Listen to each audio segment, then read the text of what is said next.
Možnosť voľby je sloboda. Už 25 rokov ju chránime.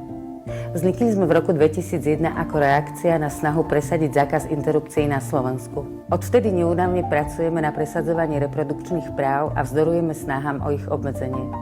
Prispeli sme k zastaveniu 36 pokusov o obmedzenie reprodukčných práv. 5 prštiekov na ruke, 5 kvietočkov na lúke, 5 guľôčok v jednej jamke, utekajme k našej mamke. Celonárodná kampaň 5. žena proti násiliu na ženách zmenila chápanie problému násilia zo súkromného na celospoločenský problém, ktorý súvisí s rodovou nerovnosťou. Priniesla intenzívnu medializáciu témy a vytvorila platformu pre spoluprácu a naštartovanie kľúčových pozitívnych zmien. Spájame a sme v spojení. Vytvorili sme kľúčové a dlhodobé partnerstvá a spojenectvá doma aj v zahraničí. Sme hrdou súčasťou Astra Network, ľudskoprávnej koalície a ďalších sietí. Za jedinečné partnerstvo ďakujeme Centru pre reprodukčné práva. Naša angažovanosť v ochrane ľudských práv žien prináša zmenu. Podali sme takmer 100 pripomienok, víziev a otvorených listov k zákonom. Vedieme neúnavný dialog so štátnymi inštitúciami, politikmi a političkami. V roku 2007 sme koordinovali podanie našej prvej tieňovej správy Výboru OSN pre odstránenie diskriminácie žien a zúčastnili sme sa rokovania výboru v New Yorku. Na rodových tréningoch sme vzdelali viac ako 1500 ľudí. S cieľom aktivizovať ľudí k ochrane ľudských práv a zvyšovať ich rodové kompetencie realizujeme zážitkové rodové tréningy. Sme organizáciou s najväčšími skúsenostiami z realizácie rodového vzdelávania na Slovensku s najširším portfóliom vzdelávacích programov pre rôzne cieľové skupiny. S feministickou organizáciou Aspekt a občianskou iniciatívou Povstanie pokračuje sme v roku 2018 založili iniciatívu Nebudeme ticho. Bola to reakcia na snahy obmedzovať prístup k interrupciám. Symbolom nášho odporu sa stala varcha. Iniciatíva získala cenu Františky Plaminkovej a neskôr aj ocenenie verejnej ochrankyne práv za prínos v ochrane práv. V rokoch 2015 až 2018 sme viedli 3 celoštátne kampane na podporu Istanbulského dohovoru. Jedna z nich mala zásah na viac ako 3 milióny ľudí. Každá štvrtá žena v tejto krajine zažila násilie od svojho partnera. To sa musí skončiť.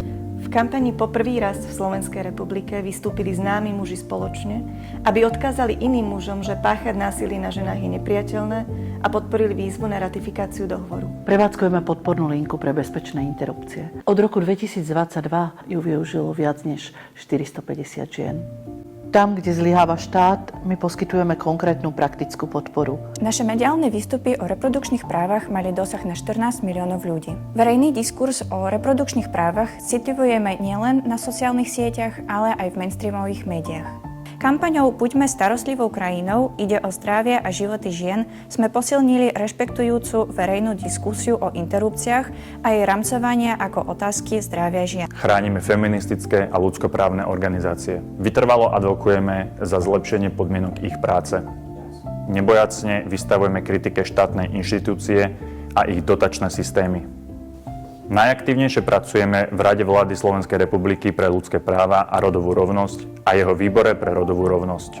Zrealizovali sme prvý výskum dostupnosti interrupcií na Slovensku. V roku 2021 sme po prvýkrát v Slovenskej republike zrealizovali výskumné sondy o situácii v oblasti prístupu k interrupciám a antikoncepcii.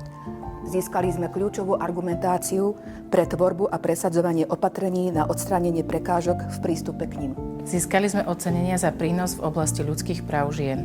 Našej štatutárke Adriane Mesochoritisovej bola udelená cena 5. žena v kategórii aktivizmus za významný prínos v oblasti eliminácie a prevencie násilia páchaného na ženách.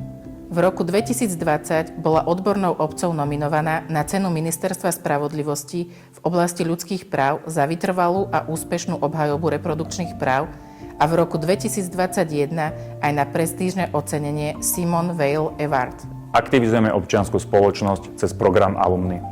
Vzdelávame, spájame a posilňujeme angažovaných ľudí v ochrane ľudských práv. Pre ľudí, čo absolvovali naše tréningy, sme vytvorili program Alumni. V V rámci neho ďalej rozvíjame spoluprácu a poskytujeme si vzájomnú podporu pri angažovaní sa v oblasti rodovej rovnosti.